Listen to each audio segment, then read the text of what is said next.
Now, I want to kick off the summit with our first speaker. He is someone who is a business leader in consumer electronics. He's the former now CEO of Eastman Kodak. He just stepped down earlier this year. He's had a long history in technology. He spent 25 years at Hewlett-Packard. Many of you know him already in the technology world. His name is Antonio Perez. So without further ado, let's kick off the summit and welcome Mr. Perez onto the stage.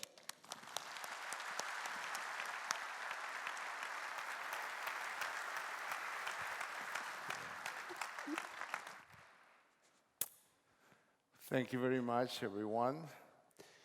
I use the word metamorphosis, and I'm sure you know what that is, but I would like you to read what any encyclopedia that you read will tell you. It's a combination of things. In an animal body, what happens is that a variety of cells, a large number of cells will have to die. And new cells, completely new cells, have to be created. And these new cells are going to be very different from the ones that died. And all of this has to be done at the same time. This is the best analogy that we have for what we had to do at Kodak. Because this was not a turnaround. I read often many newspapers where Kodak is involved in a turnaround. There was nothing to turn around to. It wasn't that management team was managing film badly. They were managing film fine. It wasn't that film was not making money, that the margins on film were low. The margins on film were, pretty good. The problem was a lot deeper than that. The problem was much more fundamental like that.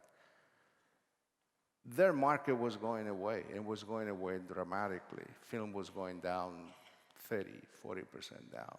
So the company wouldn't be alive for more than a few years, unless the company will actually reconstruct itself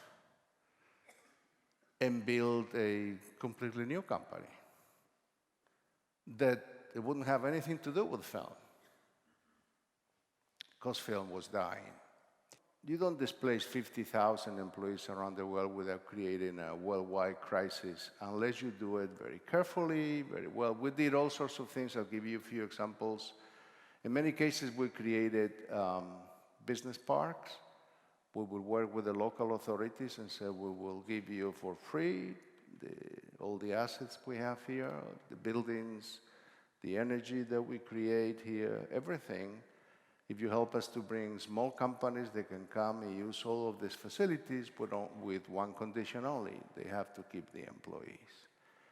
And it worked in many cases, so even though those employees were not Kodak employees anymore, they ended up being employees of that. And of course, you have to be relatively generous with that. Luckily for us, we were an American company, and we have a process in the US called Chapter 11 that you don't have. You have Chapter 7, that many times is confused with Chapter 11. We have Chapter 7, which is liquidation there too.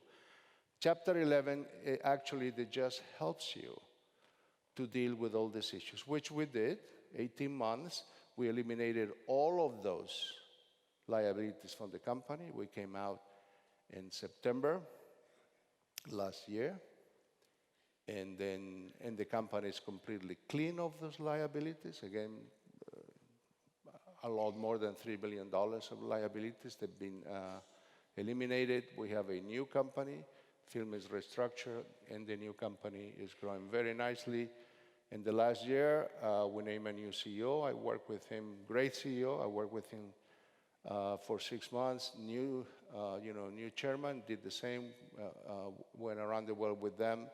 September 3rd, that was my last day. I will remain as a consultant for the company. The company is in great hands, and it's a great business. Thank you very much. That's good. We'll have a seat over there. That was fantastic. And I wanted to make sure I had a couple of minutes to be able to speak to Mr. Perez, because actually you and I interviewed actually on Bloomberg Television. She wasn't very nice. Now, one of the things that, that you had started off with that was just incredible was when you had mentioned that Kodak had invented the digital camera in the 1970s, invented the very product that ended up almost destroying the company. But one question that always has sort of struck with me about Kodak is it didn't have to destroy the company, right? It could have propelled the company higher had management at the time said, look, this is a new technology and we need to embrace it. So what happened at that time? Was it just simply that they rejected the new thing? This is a very interesting question. It's hard to answer. I asked that question probably 150,000 times to people. So why didn't you embrace this? I mean, this is so obvious. And they could have been the only ones with digital cameras. That's Imagine that, right?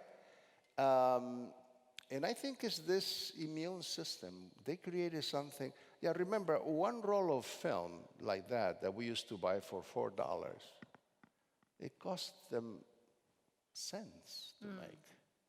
Huge cash cow. It's hard to let go of that.